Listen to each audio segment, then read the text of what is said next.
Welcome back to Teshkid FX for another price prediction update, and in this video I'll be giving you a price prediction update on Vechain, whose current price stands at the $0.023334 mark, and here on TradingView the market is down by 0.43%. and in this video I want to give you the key scenarios that I expect to play out, basing my analysis on the Elliot wave structures, the Fibonacci's, the key areas of support and resistances, and also draw out any key chart pattern that you have information on this chart. And I'll kickstart the video by giving a brief of what has been happening on this chart. Vechain from the all-time high has been seeing no prices in this massive ABC corrective movement, which has now taken us back to around the $0.02 mark. And starting my analysis here on the daily chart,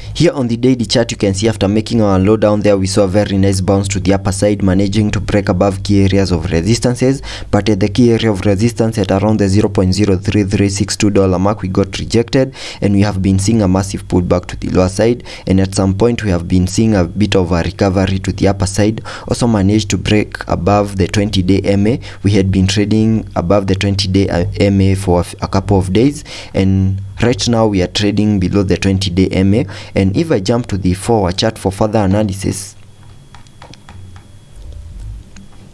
here on the 4-hour chart, you can see after making our low down there, we saw a very nice bounce to the upper side in a movement that I have been terming as an ABC corrective movement. After seeing that massive ABC corrective movement that gave us a low at around the $0.02 mark, and after seeing this ABC corrective movement, whatever I expected on this other side is the formation of a 5-wave structure, and I believe we are seeing such a structure right here, having this as the wave 1, wave 2, wave 3, wave 4, and then a wave 5 making its low at around the $0.021 mark. And after seeing this 5-wave structure to the lower side, we can now name it as a higher Elliott wave count 1 to the lower side. And after seeing the formation of a higher Elliott wave count 1,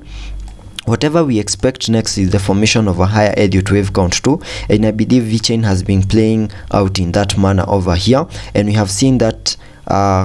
higher Elliott wave count 2 play out over here, and I had a minimum target area in the formation of that second wave sketched out here on the charts using the Fibonacci's, connecting them from the high of that first wave to the low of that first wave, and that gave me a minimum target area between the Fib level 0.618 and the Fib level 0.382, and you can see that target area lies between the $0.026 mark and the $0.029 mark, which Vechain has perfectly retraced into, and right now we are seeing a bit of an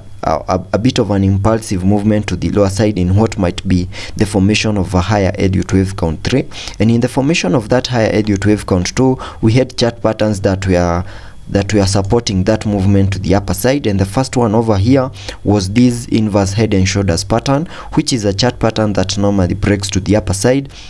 having the target area of that breakout as the height between the head and the neckline, and that height was giving me a minimum target area back to around the $0.025 mark. And you can see we saw that breakout to the upper side out of that chart pattern to the upper side, and we managed to break also above the key area of resistance at around the $0.024 mark, and got into our target area by going back to around the $0.028 mark. And there are high chances that the high for that second wave was in at around the $0.028 mark, and this impulsive movement that we are seeing over here might be what is forming a higher Elliott wave count 3 to the lower side.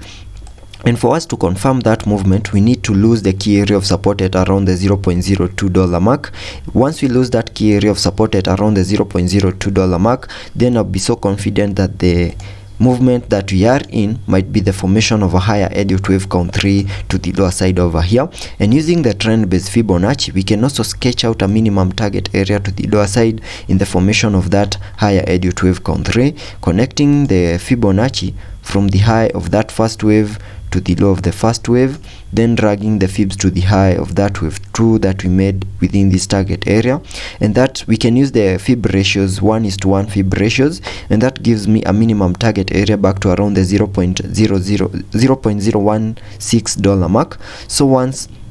we lose that key area of support at around the $0.02 mark, there's a possibility that Vechain could go back to around the $0.016 mark in the formation of a higher Elliott wave count 3 before we see that bounce to the upper side in the formation of a higher Elliott wave count 4, then continue pushing high in the formation of a higher Elliott wave count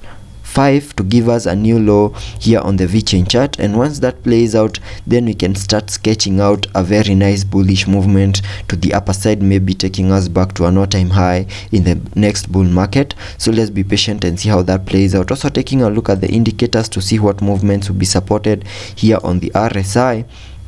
Here on the RSI, we are trading at around the 37 mark, meaning we have massive room for us to support any movements to the upper side, but any movements also to the lower side will still be supported before we get into the oversold region. Also taking a look at the MACD, here on the MACD you have printed a bearish cross, and that means lower prices are coming our way. So let's be patient and see how that plays out, and I'll keep you updated.